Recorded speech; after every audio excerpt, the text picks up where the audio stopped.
So here is my latest restoration. It's a Macintosh 2SI.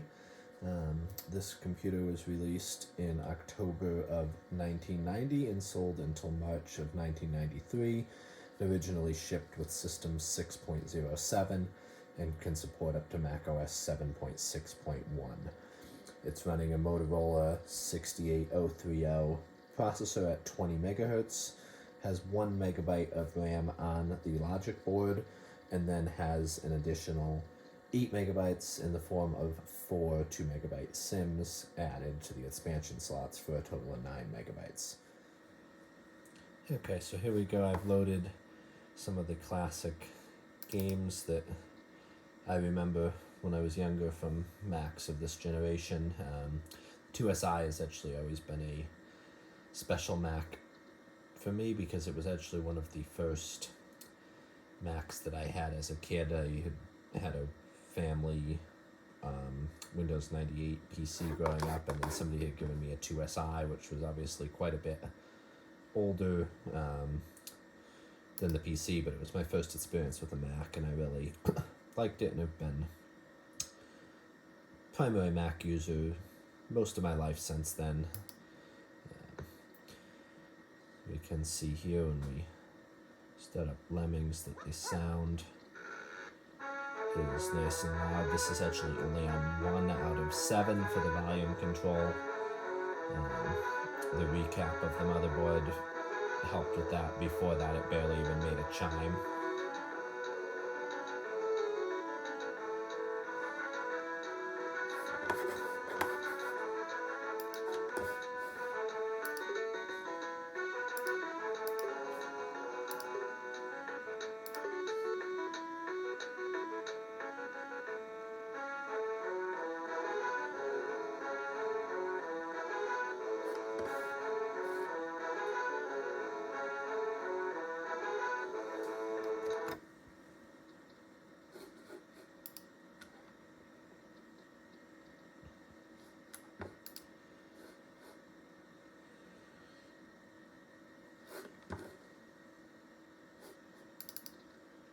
You also have ClarisWorks on here, so you have your full Office suite.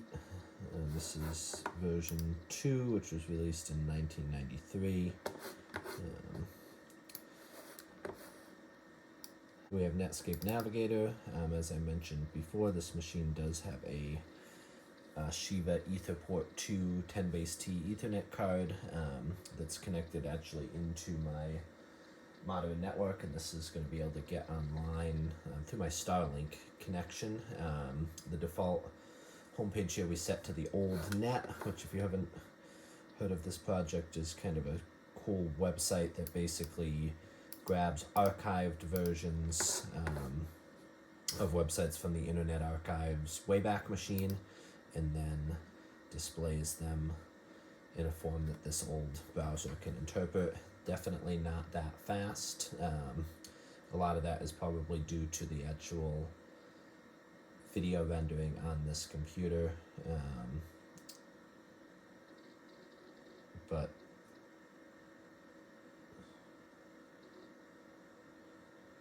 so here we can see we're slowly loading the Nintendo website as it appeared in 1996.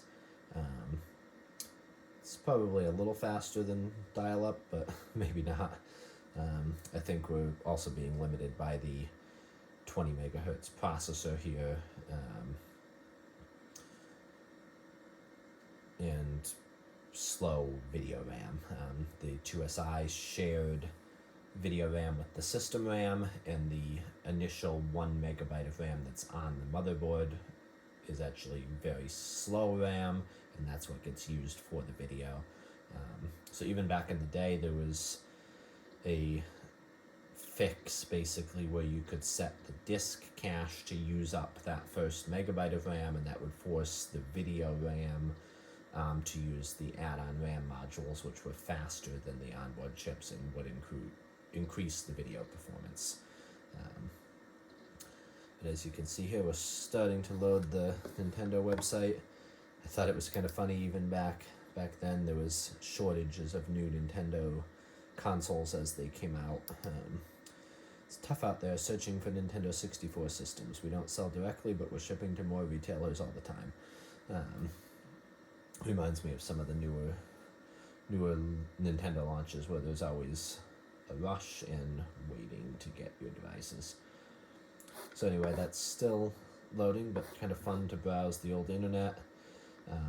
And then another thing we can do here on the old Mac with Netscape is browse Wikipedia and other news websites using FrogFind. This is a cool project by Sean from Action Retro. If you haven't checked out his YouTube channel, definitely go ahead and do so. He's got some awesome stuff and great asset to the retro computing community. But here we can see we have a Wikipedia article about this particular computer. What the FrogFind site does is strips images and scripts and other things that would not be able to run on this old browser and attempts to format the site in a way that you can still view and read it. And as you can see, the links here are still active and work properly. So this should bring us to the Wikipedia article on Sims. Once again, not super fast, but probably faster than the 14.4K modem you would have had connected to this computer back in the day. So there we go, so you can see that. That's pretty fun. Let's just quit out of that.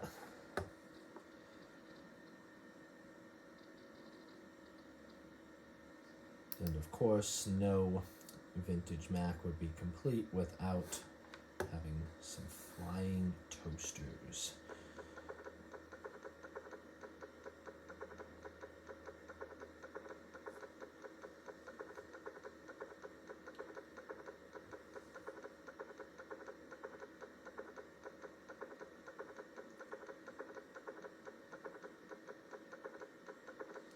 Okay, so now I'm going to get this unplugged, give you an overview of the repairs and restoration that I've done on it, show you the inside, show you the condition of the case, and I haven't...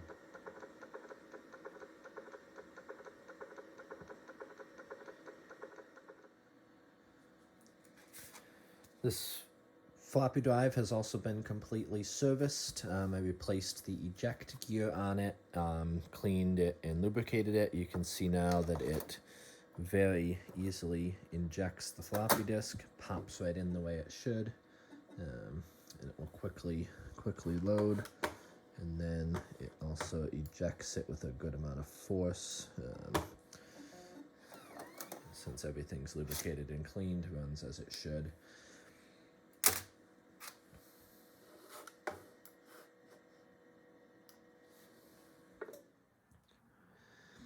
Okay, so here's the case. This computer was in nice shape, very minimal yellowing. You can see a little bit of darkness on the edge here, but in comparison, if we look at this next to this monitor has significantly more yellowing.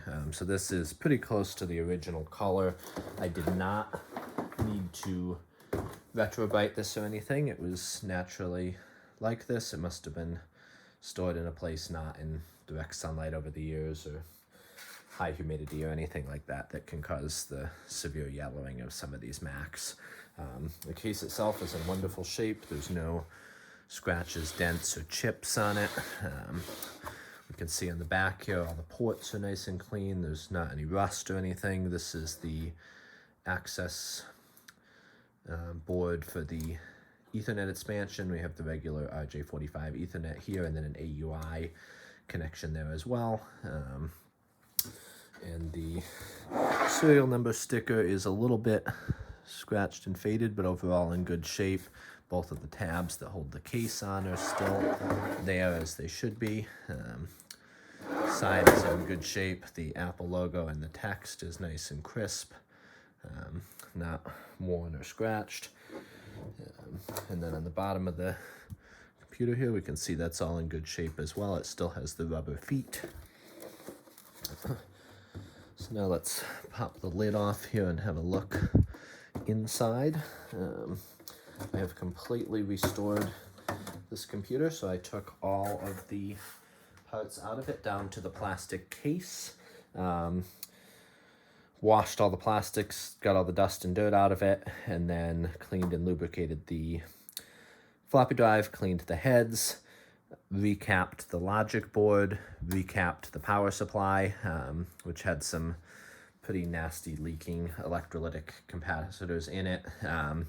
Removed the PRAM battery. Luckily that had not leaked, and the capacitors that were on the board had not caused any corrosion damage. Once I recapped the board, I completely cleaned it in an ultrasonic cleaner to make sure if there was any leftover electrolytic residue on the capacitors that would all be cleaned off. So as you can see on the inside here, let me get the camera a little closer here.